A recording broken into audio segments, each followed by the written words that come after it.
Hello friends, welcome to chemistry champs. तो आज हम स्टडी करने वाले हैं types of chemical reaction. So यहाँ पे जो केमिकल रिएक्शन है वो इन्वॉल्व करती है breaking of old bond and formation of new bond. Like यहाँ पे कोई रिएक्टेंट प्रेजेंट है तो उन मॉलिक्यूल के बीच में जो बॉन्ड प्रेजेंट होता है वो ब्रेक हो जाता है और न्यू बॉन्ड का फॉर्मेशन हो जाता है, जिससे हमको न्यू सब्सटेंसेस मिलते हैं जिसको हम कहते हैं प्रोडक्ट। तो इसी पूरी रिएक्शन को हम बोलते हैं यहाँ पे केमिकल रिएक्शन। तो केमिकल रिएक्शन यहाँ पे 5 टाइप्स की होती है। First is combination reaction, second is decomposition reaction, third is displacement reaction and fourth is double displacement reaction and fifth is oxidation and reduction. So यहाँ पे सबसे पहले हम स्टडी करते हैं oxidation reaction, combination reaction. So combination reaction नाम से ही हमको पता चल रहा है कि यहाँ पे जो एलिमेंट्स हैं वो कंबाइन हुए हैं। ठीक है, तो यहाँ पे क्या होगा, दो या दो से ज्यादा रिएक्टेंट जो हैं वो कंबाइन होंगे और हमको यहाँ पे एक सिंगल प्रोडक्ट मिलेगा। तो इस रिएक्शन को हम बोलते हैं कॉम्बिनेशन रिएक्शन। लाइक यहाँ पे हम एक्टिविटी की हेल्प से समझते हैं। ये एक्टिविटी यहाँ पे परफॉर्म की गई है। सो यहाँ पे हमने small amount of calcium oxide लिया जिसको हम क्विकलाइन बोलते हैं। वो हमने लिया एक बीकर के अंदर और बीकर के अंदर स्लोली हमने ऐड किया वाटर। सो वाटर को ऐड किया तो अब हम बीकर को साइड से टच करके देखेंगे कि हमको क्या फील हो रहा है, क्या हमको कोई टेम्परेचर में चेंज फील हो रहा है क्या। तो यहाँ पे जो ये रिएक्शन होगी that is CaO, that is calcium oxide, plus हमने उसके अंदर वाटर ऐड किया H2O। सो हमको यहाँ से जो प्रोडक्ट मिलेगा दैट इज CaOH ट्वाइस, इसको हम स्लेक्ट लाइन बोलते हैं, प्लस हीट। तो यहाँ पे हमारे पास दो रिएक्टेंट प्रेजेंट हैं, वो दोनों कंबाइन हुए और हमको यहाँ पे मिला एक सिंगल प्रोडक्ट। तो इसी को हम बोलते हैं कॉम्बिनेशन रिएक्शन। और ये जो रिएक्शन है बहुत ही ज्यादा विग्योरसली है, मतलब इसमें बहुत ही ज्यादा लार्ज अमाउंट ऑफ एनर्जी जो है वो रिलीज हो रही है। तो ये जो रिएक्शन है दैट इज एक्सोथर्मिक। ओके, अगर हम यहाँ पे और अगर अनदर रिएक्शंस की बात करें तो कौन कौन सी हो सकती हैं। सो यहाँ पे अगर हम बर्निंग ऑफ कोल शो करें लाइक कार्बन प्लस ऑक्सीजन, यहाँ पे हमारे पास दो रिएक्टेंट प्रेजेंट है और यहाँ पे हमको प्रोडक्ट मिलेगा CO2। ठीक है, तो ये भी हमारी कॉम्बिनेशन रिएक्शन होगी। और यहाँ पे अगर हम ये जो हमने रिएक्शन अभी पढ़ी थी CaO प्लस H2O दे gives CaOH twice plus heat.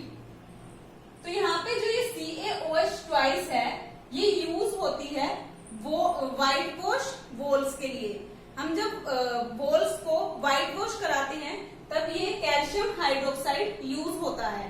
तो ये कैल्शियम हाइड्रोक्साइड जो है वो रिएक्ट करता है कार्बन डाइऑक्साइड के साथ, और कार्बन डाइऑक्साइड के साथ जब रिएक्ट करता है तो 2 से 3 दिन के बाद हमको जो वॉल्स के ऊपर शाइनी लुक दिखता है वो इसी रिएक्शन की वजह से दिखता है। तो अभी हम वो रिएक्शन देखते हैं। तो यहाँ पे CaOH ट्वाइस जो है वो रिएक्ट करता है कार्बन डाइऑक्साइड के साथ और यहाँ पे कैल्शियम कार्बोनेट जो है वो हमको देखने को मिलेगा, जिससे कि हमारी जो वॉल्स हैं वो शाइनी लुक में आ जाती हैं। अगर हम यहाँ पे बात करें रेस्पिरेशन की, तो जो रेस्पिरेशन है वो भी एक एक्सोथर्मिक रिएक्शन है। लाइक हमको यहाँ पे लाइफ को स्टे करने के लिए सबसे जो इम्पोर्टेंट एसेंशियल रिक्वायरमेंट है that is food. So food जो है वो हमको न्यूट्रिशंस देते हैं like carbohydrate, proteins and etcetera. So जो हमको कार्बोहाइड्रेट है वो हमको मिलता है पोटैटो, राइस एंड ब्रेड से। तो पोटैटो, राइस एंड ब्रेड जो वो है रिच क्वांटिटी में हमको देते हैं कार्बोहाइड्रेट। तो जो कार्बोहाइड्रेट हैं वो स्मॉल चेन्स में ब्रेक हो जाते हैं, क्योंकि जब हम डाइजेशन होता है हमारे फूड का तो जो फूड है वो स्मॉल चेन्स में ब्रेक हो जाते हैं। सो कार्बोहाइड्रेट जो है वो ब्रेक हो जाते हैं ग्लूकोज के अंदर, ग्लूकोज। फिर जो ग्लूकोज है वो ऑक्सीजन के साथ रिएक्ट करेंगे एंड देन हमको एनर्जी जो है वो प्रोवाइड करेंगे। सो इस तरीके से एनर्जी जो है वो रिलीज होती है और हम अपने वर्क को अच्छे से कर पाते हैं। अब हम सेकेंड रिएक्शन की तरफ मूव करते हैं, that is decomposition reaction. So decomposition reaction वो होती है जिसमें हमारे पास एक सिंगल रिएक्टेंट होता है और उसके डीकम्पोजिशन से, मतलब उस रिएक्टेंट के टूटने से जो सिंपल प्रोडक्ट्स मिलते हैं, तो उसको हम कहते हैं डीकम्पोजिशन रिएक्शन। तो यहाँ पे हम ये भी एक एक्टिविटी की हेल्प से समझते हैं। तो यहाँ पे ये एक्टिविटी है, हमने सबसे पहले लिया 2 gram of ferrous sulphate, then उसको हमने एक बॉइलिंग ट्यूब में डाला, देन हमने कलर, उसका जो फेरस सल्फेट है उसका कलर नोट डाउन किया। फिर हमने ये जो बॉइलिंग ट्यूब है इसको हीट किया over the burner. So heat करने के बाद हमने ये चेक किया कि ये जो कलर है फेरस सल्फेट का वो चेंज हुआ या नहीं हुआ। तो यहाँ पे सबसे पहले हम रिएक्शन देखते हैं। सो यहाँ पे फेरस सल्फेट FeSO4, सो दे गिव्स, सो यहाँ पे हमने इसको बॉइलिंग ट्यूब में लिया, देन हमने इसको हीट किया। सो यहाँ पे हमने इसको हीट किया, सो यहाँ पे हमको मिलेगा Fe2O3 plus SO2 plus SO3। सो यहाँ पे ये जो है हमारा सिंगल रिएक्टेंट है, ये डीकम्पोज हुआ है 3 प्रोडक्ट्स में। सो यहाँ पे जो है फेरिक ऑक्साइड, इसका जो कलर है वो चेंज हो गया है ड्यू टू दिस रिएक्शन, और यहाँ पे ये जो है ये गैस प्रेजेंट है वो इसमें से निकली है, और ये हमारा सॉलिड प्रेजेंट है। ओके, सो इसको हम बोलते हैं डीकम्पोजिशन रिएक्शन। अब हम यहाँ पे बात करते हैं डिस्प्लेसमेंट रिएक्शन की। सो डिस्प्लेसमेंट रिएक्शन वो होती हैं जिसमें आयन जो है वो या तो डिस्प्लेस होता है या फिर रिमूव हो जाता है एक आयन से दूसरे, एक रिएक्टेंट से दूसरे रिएक्टेंट में। तो ये हम देखते हैं, यहाँ पे हमने एक एक्टिविटी परफॉर्म की है। तो हमने यहाँ पे 3 आयरन नेल्स ली हैं, मतलब 3 हमने कील ली है आयरन की, और उसको सबसे पहले हमने क्लीन किया है by rubbing with sand paper. Then हमने क्या किया, 2 हमने टेस्ट ट्यूब ली जिसको हमने नाम रखा A and B, और दोनों टेस्ट ट्यूब के अंदर हमने 10 ml का कॉपर सल्फेट का सॉल्यूशन जो है वो फिल कर दिया। देन हमने क्या किया, ये जो नेल्स हैं, जो हमने इनमें से 3 नेल्स में से 2 नेल्स ली और दोनों नेल्स को कॉपर सल्फेट सॉल्यूशन के अंदर डिप कर दिया और 20 मिनट के लिए उसके अंदर इमर्स ही रहने दिया, मतलब उसी के अंदर रहने दिया। देन हमने 20 मिनट्स के बाद आयरन नेल्स को बाहर निकाला, और एक जो आयरन नेल थी उसको हमने साइड पे रख दिया था कंपैरिजन के लिए। तो यहाँ पे अब हम कंपेयर करेंगे जो हमारी जो थर्ड नेल थी उसको इन दोनों नेल से। तो यहाँ पे सबसे पहले चेंज क्या होगा, जो आयरन है उसका जो कलर है वो चेंज हो जाएगा ब्राउनिश कलर में। ओके, और जो कॉपर सल्फेट का जो सॉल्यूशन का जो स्टार्टिंग में कलर था दैट इज ब्लू, वो फेड हो जाएगा। ठीक है, तो ये क्यों होता है, इसकी हम रिएक्शन देखते हैं।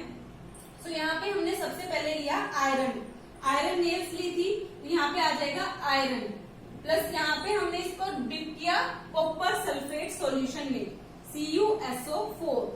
तो यहाँ से क्या होगा, ये जो आयन है वो डिस्प्लेस हो जाएगा इसके ऊपर, तो यहाँ पे आ जाएगा FeSO4 प्लस कॉपर। तो यहाँ से जो है वो कॉपर सल्फेट से हमको कॉपर मिला है, तो मतलब यहाँ से जो है आयन रिमूव हो गया है, या तो हम ऐसा भी कह सकते हैं या फिर ऐसा भी बोल सकते हैं कि जो आयरन जो है वो डिस्प्लेस हो गया है कॉपर से। ओके, तो इसको हम कहते हैं डिस्प्लेसमेंट रिएक्शन। अब हम यहाँ पे बात करते हैं डबल डिस्प्लेसमेंट रिएक्शन की। अगर यहाँ पे जो रिएक्टेंट हमारे पास प्रेजेंट है, दोनों के आयन्स अगर एक दूसरे से डिस्प्लेस हो जाए तो उसको हम कहते हैं डबल डिस्प्लेसमेंट रिएक्शन। सो यहाँ पे जो हमने एक्टिविटी परफॉर्म की है दैट इज, यहाँ पे सबसे पहले हमने लिया सोडियम सल्फेट एक टेस्ट ट्यूब के अंदर, और दूसरी टेस्ट ट्यूब के अंदर हमने लिया 3 ml बेरियम क्लोराइड, और दोनों को हमने मिक्स कर दिया, और फिर हमने देखा कि यहाँ पे क्या ऑब्जर्व हुआ। सो सबसे पहले हमने लिया Na2SO4 plus 3 ml barium chloride BaCl2, सो दे गिव्स BaSO4 प्लस 2 NaCl।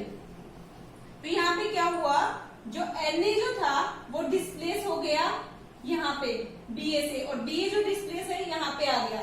तो यहाँ पे जो 2 आयंस है वो डिस्प्लेस हो गए हैं, तो इसी को हम कहते हैं डबल डिस्प्लेसमेंट रिएक्शन। सो यहाँ पे लास्ट रिएक्शन आती है दैट इज ऑक्सीडेशन और रिडक्शन। सो ऑक्सीडेशन रिएक्शन वो होती है जिसमें अगर कोई सब्सटेंस ऑक्सीजन को गेन कर ले ड्यूरिंग ए केमिकल रिएक्शन तो उसको हम कहते हैं ऑक्सीडाइज। अगर कोई सब्सटेंस लॉस कर दे ऑक्सीजन को ड्यूरिंग ए केमिकल रिएक्शन तो उसको हम कहते हैं रिड्यूस या रिडक्शन रिएक्शन। तो यहाँ पे भी हमने एक एक्टिविटी जो है वो परफॉर्म की है दैट इज एक चाइना डिश के अंदर हमने यहाँ पे 1 ग्राम कॉपर पाउडर लिया है। देन उसको हमने यहाँ पे ये देखा है हीट किया तो ये क्या ऑब्जर्व हुआ। तो हमें यहाँ पे ऑब्जर्व ये हुआ कि जो ये कॉपर पाउडर है तो यहाँ पे कॉपर पाउडर है तो यहाँ पे हमने उसको हीट किया है, ऑक्सीजन यहाँ पे प्रेजेंस है तो यहाँ पे ऑक्सीजन की प्रेजेंस में ये बन गया CuO कॉपर ऑक्साइड। तो इसको हम कहते हैं ऑक्सीडेशन रिएक्शन। अब हमने क्या किया यहाँ पे हमने हाइड्रोजन गैस पास कर दी। ये जो हमारा प्रोडक्ट है ये बना देन हमने यहाँ पे हाइड्रोजन गैस पास कर दी CuO प्लस H2। तो ये जो रिएक्शन है हमारी वो रिवर्स हो जाएगी तो हमको यहाँ पे मिलेगा कॉपर प्लस H2O। यहाँ पे जो है ऑक्सीजन जो है वो लॉस हो गया कॉपर से तो इसको हम कहते हैं रिडक्शन रिएक्शन। अगर यहाँ पे हम इस रिएक्शन को देखें तो यहाँ पे जो ये कॉपर ऑक्साइड है वो कन्वर्ट हो जाता है कॉपर के अंदर और जो H2 है वो कन्वर्ट हो जाता है H2O के अंदर। तो यहाँ पे जो कॉपर ऑक्साइड है वो अपना ऑक्सीजन लॉस कर देता है और फॉर्म होता है कॉपर। तो यहाँ पे ऑक्सीजन का लॉस हो रहा है तो ये हो जाएगा रिडक्शन और यहाँ पे H2 ने एक ऑक्सीजन को गेन कर लिया और H2O बनाया तो ये प्रोसेस हो जाएगा ऑक्सीडेशन। सो अगर किसी रिएक्शन के अंदर reduction and oxidation takes place together है तो इसको हम कहते हैं ऑक्सीडेशन रिडक्शन रिएक्शन और इसको हम रिडॉक्स रिएक्शन भी बोलते हैं, रिडॉक्स रिएक्शन। अब हम यहाँ पे ये बात करते हैं कि आपने ऑक्सीडेशन रिएक्शन को अपनी डेली लाइफ के अंदर देखा है तो इसका आंसर होगा यस। इसके 2 फैक्टर्स हम पढ़ते हैं, first is corrosion and second is rancidity.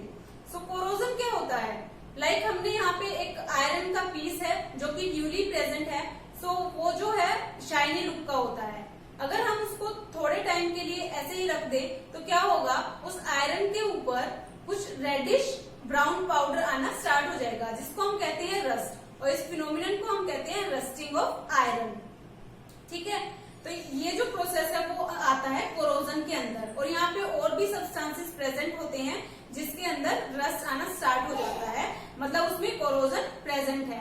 Like अब अगर हम यहाँ पे बात करें रेंसिडिटी की, सो रेंसिडिटी क्या होता है, लाइक आपने फैट या फिर ऑयल्स के कंटेनर देखे होंगे जो कि हम कुछ टाइम के लिए अगर ऐसे ही छोड़ दे तो कुछ टाइम के बाद जो है जो फैट का जो टेस्ट है और जो उसकी स्मेल है वो चेंज होनी स्टार्ट हो जाती है।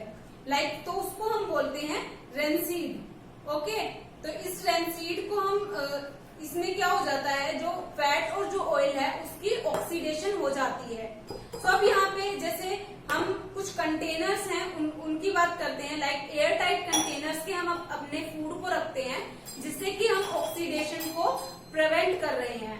लाइक यहाँ पे हम अगर बात करें चिप्स के पैकेट की तो चिप्स का जो पैकेट है उसके अंदर जब मैन्युफैक्चर उसको मैन्युफैक्चर करता है तो उसके अंदर एक गैस फिल करता है that is nitrogen due to prevent this oxidation. Okay, तो ये था oxidation process and hope you like this video. Hit the like button, share with your friends and subscribe to my channel. Thank you so much.